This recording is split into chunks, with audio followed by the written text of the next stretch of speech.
Hello guys, today I'm cooking tinola for our dinner tonight. So we start now. We have a chicken here, sayote at saka yung luya.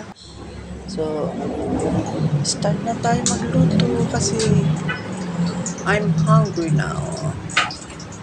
Miss na miss ko na magluto ng tinola. Yan. Umpisa natin yung sibuyas, luya, and then bawang.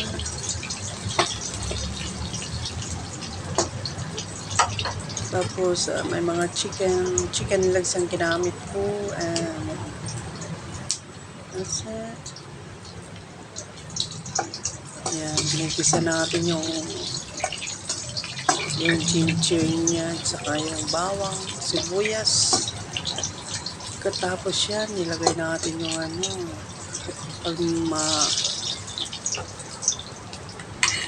nilagay ko na yung sibuyas. And then, kunting lang, para yung amoy ng sibuyas saka bawang golden brown nila.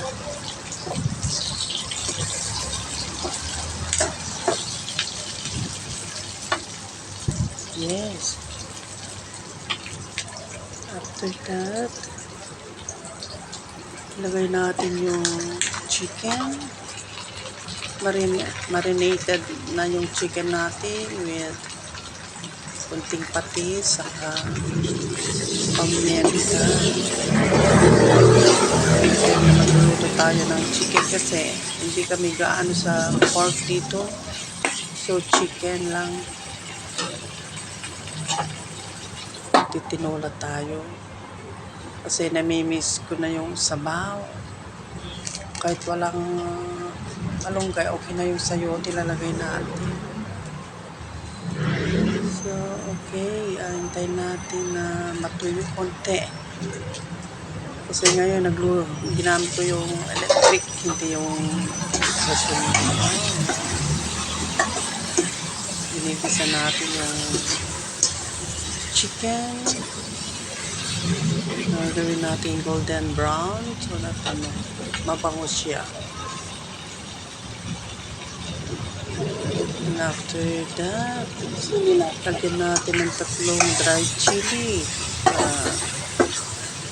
Sarap ang lasa niya. Nilagyan ko na rin siya ng 2 chicken broth. Chicken cubes. May luya yan. Nilagyan ko yun ng wine. And after that, yan, nilagyan ko na yan. Para lumasa siya. Yan.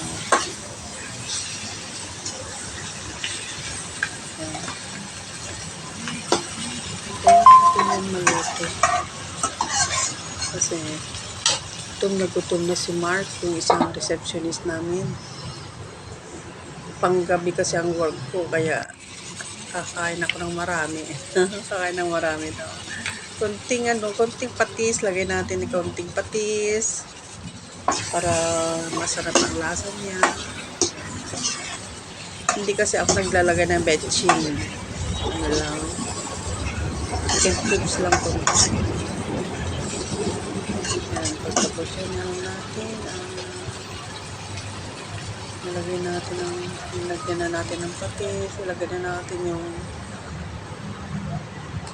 tubig. Para lumambot konti. Lagyan natin, takpan din natin para madali lang maluto ba. Yan.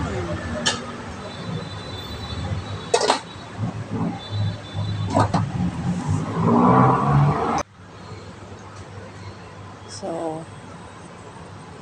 lalagyan ko siya konting asin kasi parang matabang ba.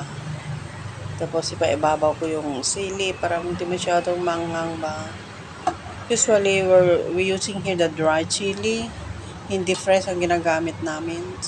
So, dry chili. Kaya pag uwi ko sa Pinas, pwede akong magtambak ng sili sa ref. Yung dry na dry, hindi na yung fresh.